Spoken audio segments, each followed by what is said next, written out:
Halo teman-teman, aku Indah. Apa kabar kalian hari ini? Semoga sehat selalu.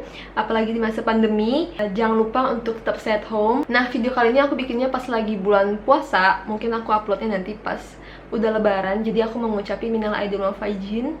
Mohon maaf lahir dan batin buat teman-teman semuanya. Dan juga aku mau ngucapin selamat buat teman-teman yang udah keterima di universitas dan di jurusan impiannya, terutama di jurusan arsitektur. Selamat. Dan yang belum, tetap semangat, jangan nyerah dulu. Masih banyak banget jalur yang terbuka untuk bisa masuk ke universitas impiannya teman-teman. Ada jalur reguler, ada jalur undangan, ada jalur tulis, ada jalur mandiri, ada jalur orang dalam. Enggak ya, enggak bercanda. Pokoknya masih banyak banget jalur yang terbuka, masih banyak banget kesempatan yang terbuka untuk teman-teman. So, tetap semangat. Semoga teman-teman bisa keterima di universitas dan di jurusan impiannya teman-teman. Oke. Oh ya, selama karantina ini aku ngejalanin magang aku secara WFA, work from home, dan aku juga lagi nyambi ngerjain proyek juga. Dan aku banyak banget dapat pertanyaan dan juga curhatan dari teman-teman, entah itu dari DM Instagram, dari comment section YouTube gitu. Aku senang banget dan aku akan usahakan untuk bales satu-satu. Oh iya, dari pertanyaan teman-teman yang datang ke aku tuh paling banyak banget nanya ke aku tuh, Kak, apakah anak IPS tuh bisa masuk jurusan arsitektur? Kak, apakah mata minus atau silinder tinggi itu bisa masuk arsitektur? Kak, gimana nih diploma arsitektur gitu? Jujur banyak banget yang nanya tentang itu ke aku. Dan di video kali ini aku mau ngebahas tentang itu semua teman-teman. Aku mau bedah kampus teman-teman. Aku mau ngebedah jurusan arsitektur di beberapa kampus yang ada di Indonesia. Aku dari search beberapa kampus yang referensinya itu mendukung aspek yang pengen aku sampaikan di video kali ini. Tuh, entah itu dari lokasi kampusnya, akreditasinya, persyaratannya seperti apa, aku akan bahas di video kali ini. Tapi sebelumnya, aku pengen nyampein dulu nih teman-teman. Kalau dulu pas aku SMA itu, aku ngambil jurusan IPA teman-teman. Dan aku sama sekali nggak kepikiran untuk masuk arsitektur kan. Aku pengennya jurusan lain, karena satu dan lain hal, jadinya aku ambil arsitektur ini gitu. Dan bahkan di awal perkuliahan tuh aku sama sekali nggak tahu gambar perspektif tuh kayak apa, sumpah. Padahal pas aku tes disuruh gambar perspektif kan, tapi kayak pas tes itu aku cuma gambar dengan caraku, nggak pakai teknik-teknik perspektifan gitu. Jadi pas awal perkuliahan tuh aku agak kesulitan karena aku nggak tahu gambar perspektif tuh kayak apa. Jadi aku belajar sendiri dari YouTube teman-teman. Jadi kalau misalnya banyak banget kan pertanyaan dari teman-teman kayak, Kak, aku tuh suka banget gambar gitu, aku udah belajar teknik perspektif gitu. Aku tuh bahkan salut banget gitu, kayak nih anak tuh niat banget buat masuk arsitektur. Tapi aku rasa ini perlu banget aku kasih tahu,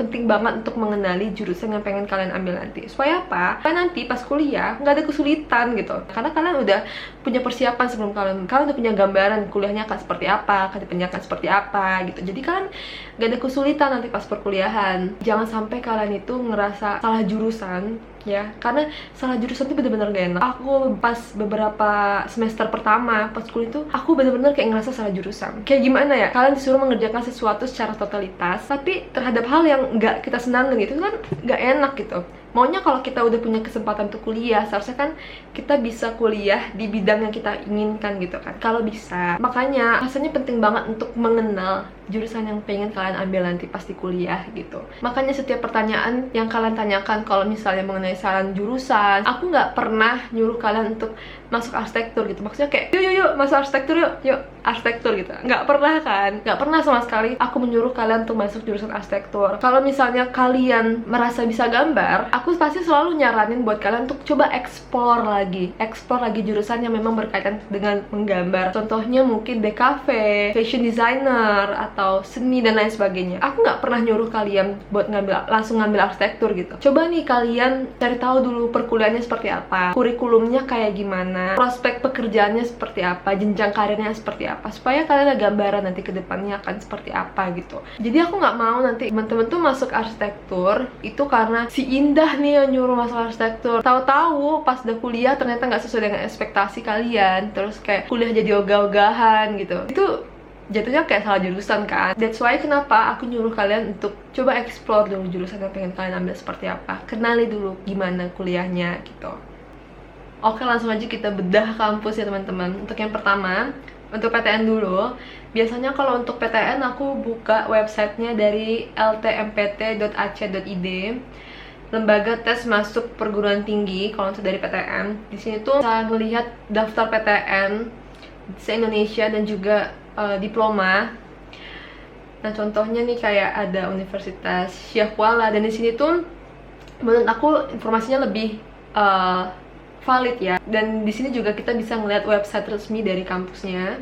Contohnya kita buka Universitas Diponegoro dulu, Undip ya. Undip kan lokasinya di Semarang. Sini ada nama jurusannya, daftar prodinya ada di sini, entah itu Saintek ataupun Soshum ya. Mana jurusan arsitektur. Oke, arsitektur. Nah, ini ada syarat kelulusannya ya. Maksudnya syarat pas SMA-nya itu boleh jurusan apa untuk arsitektur. Di sini bisanya IPA, teman-teman. Nah, di sini arsitektur masuknya Saintek. Oke, coba kita buka website resmi kampusnya ya. Nah, ini coba kita lihat jurusan arsitektur. Ini udah dari website resmi ya, teman-teman. Terus buka yang section prodinya. Ini arsitektur. Oke, arsitektur ini tadi masuk kelompok ujiannya Saintek. Terus persyaratan bidang studi asal sekolahnya. Jadi persyaratan jurusan pas SMA-nya itu sini kodenya 1, cuma bisa IPA ya, teman-teman. Persyaratan khusus untuk jurusan arsitektur. Apa persyaratannya? Kodenya 1, tidak boleh tunanetra ya, teman-teman. Persyaratan kesehatan untuk jurusan arsitektur, persyaratan kesehatannya adalah 2-4 ya. 2. Tidak boleh buta warna keseluruhan, tidak boleh buta warna sebagian atau parsial, dan keterangan sehat dan bebas narkoba. Oke, terus ini apa lagi kodenya? Oh, ini daya tampung ya. Jadi itu dia persyaratan untuk masuk ke arsitektur Undip, teman-teman. Karena ini PTN, berarti jadi syarat masuknya ya kalau nggak undangan, senam PTN ya, ujian tulis. Kalau sekarang nggak tahu apa namanya, kalau zaman aku SBM, terus mandiri. Itu aja kali ya, untuk PTN berarti ya. Mungkin ada persyaratan lain mungkin ya kalau untuk PTN. Nah, yang kedua itu BINUS, Universitas Bina Nusantara. Itu lokasi kampusnya ada di Jakarta, Malang, sama Bandung. Tapi kalau untuk jurusan arsitektur adanya di Jakarta. Nah, ini dia persyaratannya, coba kita lihat dulu. Persyaratan masuk arsitektur BINUS ya. Di sini ada keterangan tidak buta warna dari spesialis mata ya. Salah satunya nih untuk jurusan arsitektur, DKV, food teknologi, dan juga desain interior. Nah, untuk tesnya disuruh bawa pensil 2B, ada pulpen, penghapus, rautan, dan penggaris nih. Berarti ada tes tambahan ya. Kalau dari sini kita bisa lihat ada tes tambahan. Nah, untuk general testnya, logic, abstraction, non-verbal, dan verbal test, dan ada tes tambahan untuk jurusan arsitektur, bla bla bla, bla bla bla, bla bla bla. Tapi ada tes gambar. Tadi kan udah disuruh bawa pensil, penghapus, pulpen, penggaris, rautan, berarti ada tes gambar. Nah, ini adalah katalog dari arsitektur BINUS. Tadi aku bilang untuk coba ngenali jurusannya, coba cari tahu kurikulumnya seperti apa. Berarti di sini ada nih ditulis dari katalog arsitektur BINUSnya. Di sini ada introduction-nya, ada visi misi, terus ini dia prospek karirnya ya, jenjang karirnya untuk lulusan. Kalian bisa lihat di sini. Kurikulumnya, ini dia kurikulumnya. Biasanya setiap kampus tuh ada sih yang kayak gini, jadi kalian tinggal lihat aja. Nah, ini ada konsentrasinya ya, ada peminatannya untuk arsitektur BINUS. Di sini peminatannya ada digital, interior, real estate. Peminatan itu menurut aku kayaknya tergantung dari kampusnya deh gitu, karena ada yang nggak ada peminatan sama sekali, ada yang cuma 1 interior gitu. Jadi balik lagi ke kampusnya. Kalau untuk peminatan di jurusannya, ini ada mata kuliahnya ya. Selama kuliah arsitektur BINUS, ini dia kuliahnya. Ini untuk peminatannya ya 3. Nah, kalau untuk syarat lulusan SMA-nya di arsitektur BINUS itu, oke, ini arsitektur ya. Cara pendidikannya di sini kolomnya, arsitektur itu cuma bisa IPA, teman-teman. Cuman bisa IPA. Oke, kita lanjut ke Unpar ya, Universitas Katolik Parahyangan. Parahyangan atau Parahyangan, gimana penyebutannya nih? Pokoknya yang enaknya Unpar lah ya. Unpar ini lokasinya ada di Bandung. Nah, ini untuk arsitektur. Nah, akreditasinya udah A. Terus persyaratan jurusan SMA-nya itu IPA. Persyaratan mata pelajarannya itu ada matematika sama bahasa Inggris. Oke nih, untuk program studi arsitektur, mengirimkan hasil gambar sesuai dengan petunjuk soal dan ketentuan. Berarti ada tes gambar. Ini nggak disuruh bawa surat tes buta warna untuk arsitektur. Tadi kan kita bisa lihat sebelumnya ya, kalau sebelumnya kan persyaratannya salah satunya tidak buta warna. Tapi di Unpar ini nggak disuruh gitu, nggak ditekankan. Malah cuma ditekankan untuk jurusan teknik kimia dan elektro gitu. Mungkin coba di make sure lagi ke kampusnya mungkin ya, apakah benar nggak ada gitu. Kalau misalnya memang nggak ada kesempatan buat teman-teman yang buta warna untuk bisa ngambil jurusan arsitektur di Unpar kan. Ujian USM, ujian saring masuknya itu cuman untuk teknik arsitektur, tes gambar, matematika IPA sama bahasa Inggris. Cuman itu aja teman-teman. Nah ini dia ada daftar mata kuliah arsitektur Unpar. Nah ini coba kalian baca-baca bagaimana perkuliahan arsitektur di Unpar. Jadi kalian ada gambaran nanti kalau misalnya mau ngambil arsitektur di Unpar, kuliahnya akan seperti apa. Di sini ada deskripsinya juga dari setiap mata kuliahnya. Nah kalian nanti tinggal lihat aja. Oh ya, websitenya nanti akan aku masukin ke dalam description box. Nanti kalian tinggal klik aja. Nah untuk teman-teman yang nanya nih mengenai mata minus atau silinder tinggi itu bisa nggak ya masuk arsitektur? Jujur ya, sebenarnya gimana, aku nggak tahu sih sebenarnya kalau untuk masalah itu. Tapi seperti yang kita tahu kan, sebelum-sebelumnya aku bahas itu, tidak buta warna itu menjadi salah satu syarat untuk masuk arsitektur. Jadi kita disuruh bawa hasil keterangan tidak buta warna dari spesialis mata gitu. Dan biasanya aku pun waktu tes masuk arsitektur pun juga disuruh bawa surat keterangan tidak buta warna dari spesialis mata. Tapi pas di tes itu kan biasanya dicantumin juga minus kita berapa, silinder kita berapa. Kalau biasanya di beberapa kampus itu biasanya PTN tuh ada tes kesehatannya sendiri ya dari kampus. Nah surat keterangan ini, surat keterangan tidak buta warna dari spesialis mata itu kan dimasukin ke kampus gitu. Aku nggak tahu adakah pertimbangan untuk oh ini minusnya segini nih gitu, atau adakah syarat untuk minusnya berapa gitu untuk bisa masuk arsitektur tuh. Jujur aku nggak tahu, tapi aku dulu pernah dengar itu karena waktu teman aku nanya kan minus aku berapa, sinus aku berapa, terus dia nanya, loh kok lu bisa sih masuk arsitektur, kan nggak boleh gitu. Padahal memang minus sama sinus aku tuh gak tinggi banget gitu. Tapi dia ngomong kayak gitu kan, jadi kan kepikiran gitu, apakah emang ada syarat tertentu untuk minusnya berapa, sinus berapa gitu untuk bisa masuk arsitektur gitu. Tapi adik aku masuk arsitektur USU, dia minusnya itu lebih dari 4, dan dia bilang teman-temannya ada juga kok yang lebih dari 4, entah itu 5 atau 6 gitu masuk arsitektur tuh ada gitu. Nah aku jadi nggak tahu apakah bener-bener ada syarat untuk masuk arsitektur gitu, maksudnya syarat minusnya harus berapa gitu. Aku nggak tahu, bener-bener nggak tahu. Coba kalau misalnya penasaran untuk itu, coba tanya ke kampusnya ya, kampus yang pengen kalian tuju gitu. Atau mungkin dari teman-teman yang kebetulan punya minus atau silinder tinggi gitu, kebetulan lagi nonton video ini, coba teman-teman sharing di bawah apakah beneran ada gitu ya yang kayak gitu di arsitektur di beberapa kampus di Indonesia gitu. Coba. Nah yang keempat itu UPH, Universitas Pelita Harapan. Nah pas aku lihat arsitektur UPH ini kayak aku kaget gitu, nggak kaget sih, maksudnya kayak akhirnya nemu gitu, karena baru arsitektur UPH yang arsitekturnya itu masuk ke fakultas desain gitu, karena beberapa sebelumnya itu masih masuk ke fakultas teknik. Nah kalau untuk akreditasi di sini nggak dicantumin kan akreditasinya, persyaratan lulusan SMA-nya apa. Jadi aku nanya ke kontak person dari UPH ini. Jadi kalau untuk arsitektur UPH itu akreditasinya masih B, dan juga syarat lulusan SMA-nya itu boleh IPS teman-teman. Jadi terjawab ya semuanya. Buat yang nanya apakah boleh nih mas anak IPS masuk arsitektur, jawabannya boleh, tapi tergantung kampusnya gitu. UPH ini bisa nih UPH gitu. Jadi kalau misalnya yang mau anak IPS yang mau masuk arsitektur, mungkin bisa coba masuk ke UPH teman-teman. Ini dia fakultas desain ya, arsitektur, fakultas desain arsitektur. Oke, ini dia ada mata kuliah arsitektur UPH semester 1, semester 2. Oke, tahun pertama itu 3 semester ya, tahun semester 1. Ini dia mata kuliahnya ya. Oh ya, 1 tahun itu dia 3 semester di sini. Nah, aku dapat manual book dari UPH tahun 2019 tahun 2020 ya. Lokasi kampus untuk UPH itu ada di Medan, Surabaya, sama Lipo Village ya. Nah, untuk arsitektur kampusnya ada di Lipo ya, teman-teman. Oke, ini dia ada syarat-syaratnya ya. Dokumen to submit ke UPH.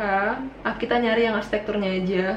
Oke, ini Faculty of Design. Di sini nih hasil tes buta warna dari spesialis mata atau rumah sakit atau klinik yang terdaftar. Ya, disuruh bawa tes buta warna untuk fakultas desain.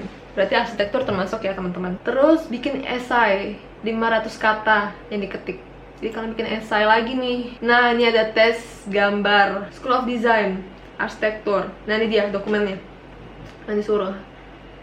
Kalau misalnya tahun 1920, tahun ini kan masuknya 21 ya. Mungkin persyaratannya beda-beda tipis kali ya. Maksudnya ini cuman kayak gambaran aja gitu. Untuk masuk arsitektur UPH, persyaratannya apa aja. Entah mungkin sama atau mungkin beda gitu. Karena nemunya cuma ini teman-teman. Di sini dokumen tulis esai nih, esai yang tadi kita bahas. Untuk esai, apa alasan Anda untuk memilih program ini? Tuliskan apa yang sudah Anda pelajari mengenai arsitektur atau desain produk bla bla bla. Membuat Anda mengambil keputusan bahwa Anda terpanggil untuk menekuni bidang ini. Nah, itulah pentingnya kenapa kita harus mengenal jurusan yang pengen kita ambil. Ternyata salah satunya sebagai syarat untuk masuk jurusan tersebut, teman-teman. Yang kedua, apa yang telah Anda lakukan untuk mempersiapkan diri untuk program ini? Jelaskan berbagai persiapan yang telah Anda lakukan untuk mempelajari dan mempersiapkan diri bagi program ini. Nah, buat yang arsitektur mungkin bisa aja persiapannya mungkin udah tes gambar, ya kan, atau les gambar lagi gitu. Yang ketiga, sebutkan setidaknya 2 seniman besar atau arsitek atau desainer yang mempengaruhi bidang yang ingin Anda tekuni. Jelaskan bagaimana karya mereka mempengaruhi Anda. Kedua tokoh ini haruslah mereka yang relevan bagi dunia Anda sendiri dan berdampak besar secara sosial, politik, emosional, dan ranah lain. Suruh lagi mendeskripsikannya. Nih, tes buta warna. Oke, syaratnya. Dan tes gambar. Oke, 2 gambar ya di kertas A3. Gambarkan sekelompok orang atau figur manusia atau bagian tubuh manusia yang sedang berinteraksi dengan berbagai objek yang ditempatkan dalam sebuah adegan atau tempat, misalnya ruangan. Gunakan teknik dan alat yang Anda kuasai. Tuh, tes gambarnya ya. Yang kedua, gambarkan sebuah objek atau bangunan atau ruang interior menggunakan alat yang Anda pilih. Sertakan satu gambar dengan teknik arsiran untuk mendemonstrasikan efek terang dan gelap. Satu gambar menggunakan warna. Susah sekali ya guys. Kok aku masuk ini kayaknya nggak lolos deh. Itu dia tadi ya syarat untuk masuk ke arsitektur UPH. Sekarang kita lanjut ke yang kelima, Universitas Islam Indonesia. Jadi ini lokasinya ada di Jogja. Dan untuk akreditasinya, coba kita lihat di sini akreditasinya. Oke, akreditasinya udah A ya. Durasi studinya 8 semester. Perkiraan studi penuh. Gelarnya di sini SARS ya. Jadi gelar arsitektur tuh ada SARS, ada ST. Kalau untuk di kampus aku tuh masih ST ya, sarjana teknik. Oke, kita masuk aja ke persyaratannya. Oke, ini dia. Computer Based Test CBT, Paper Based Test PBT, penelusuran siswa berprestasi PSB, dan penelusuran Hafiz Al-Quran. Aku nggak tahu di sini adakah tes gambarnya juga. Aku nggak tahu. Cuman gini doang ya.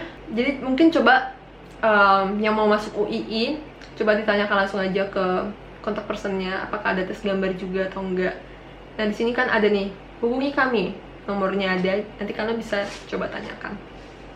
Ada kelas internasionalnya juga ternyata ya kalau untuk arsitektur UII, program studi. Nah, ternyata arsitektur UII itu bisa nih anak IPA dan IPS. Kalian bisa lihat di sini ya, ternyata bisa. Buat kalian yang anak IPS mau masuk arsitektur, selain UPH, kalian juga bisa masuk ke UII ini, teman-teman. Universitas Islam Indonesia. Ini ada kode tambahan 1. Disyaratkan tidak buta warna. Nah itulah dia teman-teman bedah kampus ya jurusan arsitektur di beberapa univ Indonesia. Dan sekarang aku mau ngebedah diploma arsitektur ya teman-teman. Jujur aku baru tahu banget ada diploma arsitektur. Sumpah aku baru tahu banget. Aku pikir tuh arsitektur tuh cuman ada S1 gitu. Ternyata ada diplomanya. Aku mau ngucapin terima kasih banget nih buat teman-teman yang udah nyinggung mengenai diploma arsitektur. Jadi aku bisa tahu kalau misalnya diploma arsitektur itu ada. Nah, untuk diploma arsitektur kita langsung aja. Aku udah nemu beberapa kampus yang ada diploma arsitekturnya. Yang pertama itu Unila, Universitas Lampung ya. Di sini kita lihat. Ini divisi misinya. Nah, untuk D3 arsitektur itu masuk ke dalam Fakultas Teknik FT. D3 Teknik Arsitektur Bangunan Gedung. D3 arsitektur di Unila itu 6 semester. Nah, kayaknya ini aja kalau untuk diploma arsitektur di Unila. Sekarang kita coba lihat di Politeknik Negeri Pontianak. Udah pasti lokasinya di Pontianak, nggak mungkin di Aceh.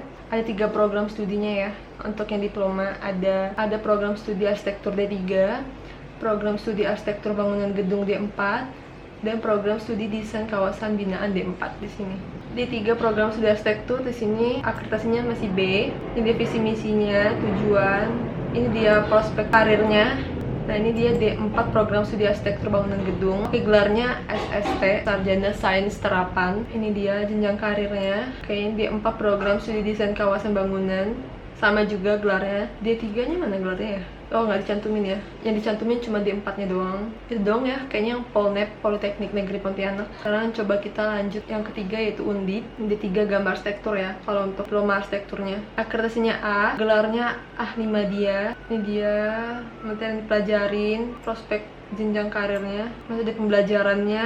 Ini ada di sini semuanya. Oke, kebijakan dan persyaratan admisinya itu untuk lulusan SMA IPA.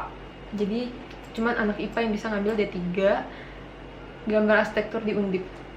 Oke, itu dia pembahasan mengenai diploma arsitektur. Kalau misalnya kebetulan ada teman-teman yang ngambil diploma arsitektur dan kebetulan lagi nonton video ini, boleh banget untuk sharing di comment section gimana perkuliahannya, dan semoga aku punya kesempatan untuk membahas lebih detail mengenai diploma arsitektur. Nah itu dia pembahasan mengenai bedah kampus ya teman-teman. Semoga videonya bermanfaat dan semoga bisa menjawab pertanyaan dari teman-teman semuanya. Aku harap kita bisa diskusi lebih lanjut lagi di comment section, dan kalau berkenan teman-teman boleh banget untuk subscribe YouTube channel aku dan juga share video-video aku. Sekali lagi aku mau ngucapin semangat untuk teman-teman yang sedang berjuang di mendapatkan universitas impiannya. Semoga diterima di universitas dan di jurusan yang teman-teman impikan. Dan aku mau minta maaf kalau misalnya ada salah kata atau ada kesalahan dari informasi yang aku sampaikan. Semoga teman-teman bisa koreksi di comment section juga. Kayaknya itu aja. Thank you teman-teman, bye-bye.